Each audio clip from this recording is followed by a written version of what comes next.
Hey everybody, this is your weekly reading.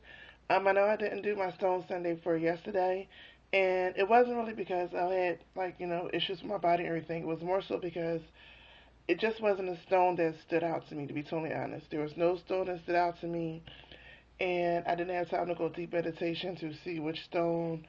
And when I say deep meditation, for me, deep meditation is about 6 minutes.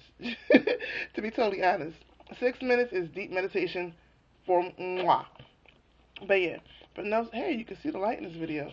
Do do do do do do do do. Okay, as you can see, it's past my bedtime.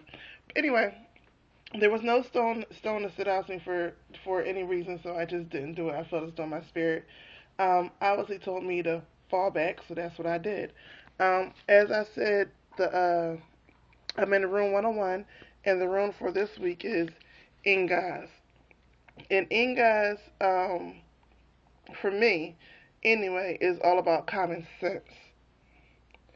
It's more so about common sense. It's real about water and the moon, which is your intuition, and your intuition is what gives you common sense. So, depending on how you work with it, depends on what happens. As far as if you want to assign it a gender, to me, um, common sense, even though common sense comes from spirit, in order to act on that common sense, you have to have a conscious recognition of your spirit. So to me, it's more of a male aspect because if you have common sense and you're not acting on it, then there's no point. And the action is more of that male energy, that masculine energy. So the again, y'all know I'm learning tarot, and the card that I pull is the Two of Bantams, which would in the traditional deck connect to the Two of Wands. Um, Now, and from what I understand, this deck will be more so recognition and understanding and everything conscious that comes with recognition and you doing stuff to get good things. But just from the symbolism alone, I'm gonna have to disagree. One, two means duality, and with duality, that means you have to choose. And obviously, because they're standing between both poles, they haven't totally chosen yet, but they're leaning more towards the right. And the right side is the left side of the brain, which deals with your logic. Now, the problem I have with that is that when you go down towards the bottom, you see all these hands. Now, most people will say that these hands are, praising them and everything else. But if you actually deal with the idea of praise, if you come out to church, most of the time, if you're honest with yourself, you praise and worship based on what you want. They always say the greater praise, the greater the solution, and not in those words, but all those in so many words. So with that, even though they're praising him, even though their homes may be up in praise, to me it's more so gimme, gimme, gimme. I want, I want, I want. Because in life, again, when you praise, you more so praise off of what you want or what you have that you don't want to change. So it's not necessarily a pure praise off of gratitude. Even if it's a pure praise of gratitude what you have, that means you don't want it to change. Or it's a praise more so of what you want the outcome to be, and you're praising because you expect it to come. And with this, dealing with logic, it's showing me that the logic is based on what other people think. So to me, this is more of a caution card to me. Uh, yeah, to me, this is more of a caution card to me. And then you have the colors back here, which I know my phone sucks, so you can't really see the colors that well. But you have orange, which is the sacral chakra, which means creation and creating. You have the yellow, which is the solar chakra, which is the energy that is harnessed in order to create. And also, for those who don't know, the solar chakra is where the soul actually comes through to another human being. Um, and then you have a little bit of red, not much red, which is your natural instincts. So, with that being said, and you don't have, if you notice, there's no water in the card whatsoever. Even though that he's in between, you can see he's holding on to spirit, but he's leaning more towards his logic as opposed to his intuition, which are both wines. And wines represents everything you need, or all the material, or at least for me, all the materials you need to create, because wines actually direct and it sends out energy and it sends out your intention and everything. So it's everything that he already has collected to create. But because he's standing on the mountain and people are underneath, it doesn't necessarily mean that he's standing there create based off his tuition. It may be based off his logic, and based off of what people expect of him or people want from him. So, now that could be neither good nor bad, depending on who he has around him. Now, the next card, this card right here, and these two cards actually came out together. So this card right here is your consciousness, which means there's a consciousness shift going on. As you can see, there's like whatever this is. To me, it looks like a pineal gland exploding. And those of you who understand the pineal gland will understand. And then all these other colors are coming from it. So with all the other colors coming from it, you have almost every color for every chakra. You have the purple, you have the orange, you have the red, root chakra, orange, sacral chakra, green, heart chakra, solar chakra.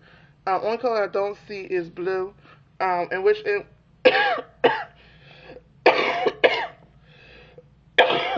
excuse me. Um, I'm sorry. There's a little streak of blue right there. It doesn't look like it in my phone, but it's a little streak right there. But with a regular streak of blue, which means when your consciousness shifts, is changing, you're not speaking so much, you're more so doing and experiencing. So that's that. With this card, I honestly forgot. I gotta find the book. Where's the book? Is it right here? I honestly forgot what this card means, so let me look it up real fast. But anyway, this one's a conscious shift change, meaning you're changing your ideas, your thought patterns, and everything around you. And once your spirituality change, once your morality change, once you have new information, it changes your thought pattern. And it's not until your thought pattern recognizes your spiritual wisdom that you can make a change in your life. So this is still showing a change that's being made. But again, to me, this card is still more of a little bit of a caution. Not saying that it's bad, but just pay attention to the people that's praising you. Are they praising you because they want something from you? Are they praising you because they expecting you to be their new savior? Which is a problem that a lot of us get into because we come up with the information that we have, and because people have not truly walked through their own journey. And when I mean truly walk through their own journey, I don't mean that they haven't been in it for a long time. A lot of people have been in for 12 or 13 years, but they haven't done a deep study behind symbolism. So when you come out with some information, they come to you and they see you and they think, oh, you're this new creative messiah who has this deep inner wisdom, when you really don't. You just study harder. Or whatever area that you're in, you know that area because that's the area that you have been working in out of the limelight for a while now. So just as a little bit of caution. Now, this one right here is fertile. It's the card called fertile, which is creation and fertility. And it says, although it signifies the possibility of pregnancy, it usually appears as an encouragement to begin taking action. Now, although it says it's creation, for creation to happen, it takes action, period. In order to create anything, you have to have the male and the female symbology come together. Man and woman creates a baby. Or if you want to go into deeper, which does not deal with gender, your spiritual, what gives inspiration, mates with your thought patterns, which changes and mix it up, which changes your speech pattern, which changes your actions, which create. So you have that. So let's get into the reading. We have the loyalty and confidence card once again. And complicated. Self-worth and obedience. So, starting from the beginning, you have the loyalty card. Again, excuse me. The loyalty card is showing that since it's in the upright position, it's a good thing. You have been loyal to yourself. But I get a feeling that loyalty to yourself is more so in secret and behind the scenes. That's not a bad thing. That's a great thing. Because you have to believe, you have to go past what you believe and know what you know. So that when you speak your truth, no matter what nobody else is saying, they cannot sway you left or right from your truth. And this card is confidence, which again is upright, which is very good. Which again, you have to have confidence to your loyalty. So again, before you go speaking your truth to others, you have to be loyal to what you know. You have to be confident in what you know, not what you believe, in what you know. Based off of your experience, yes, that's a part of it, but don't rely totally on it. Based on wisdom and the spirituality that you're given and the information that you're given and how you are applying it.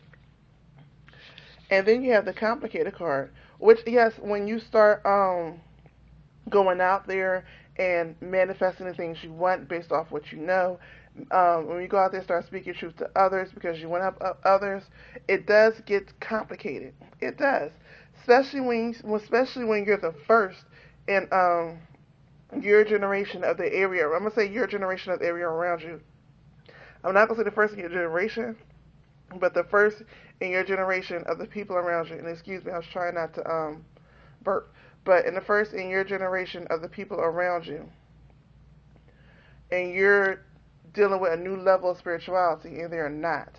When you try to explain to them why you're doing things differently, because they'll see you being different first, and then they will ask questions. And if you decide to explain to them, it will get complicated because they don't necessarily understand because they're not where you're at.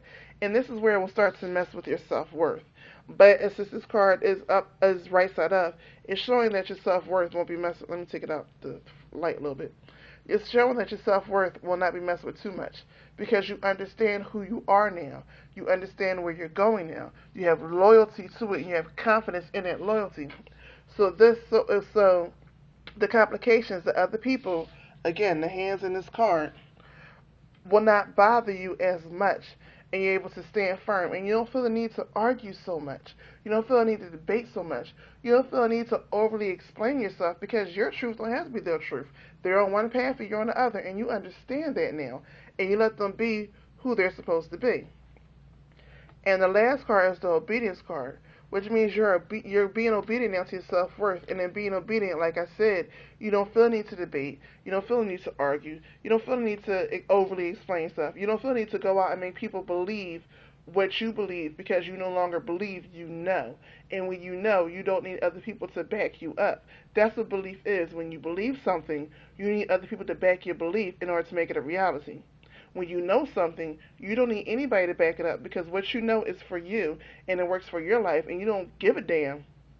Excuse my language for those who are sensitive to language. You don't give a damn what anybody else believe or how anybody else works because this works for you and that's what you're going on. So you're going on your self-worth, your confidence, your loyalty. So while I make it a little bit complicated, you're going to uncomplicate that really quickly.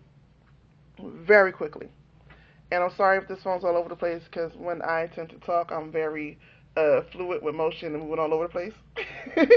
But anyway, that is your reading for this week. Um, I'm gonna be totally honest. When I was pulling these cards, I had a lot of stuff in my mind, so this cards may not resonate. This reading may not resonate with resonate. This reading may not resonate with everyone. Um, when I normally do readings, I go into a place and I blank my mind out, and then I just say for the week according to astrology, and I always go according to astrology. But even when I tried to blank my mind out this time, I really couldn't.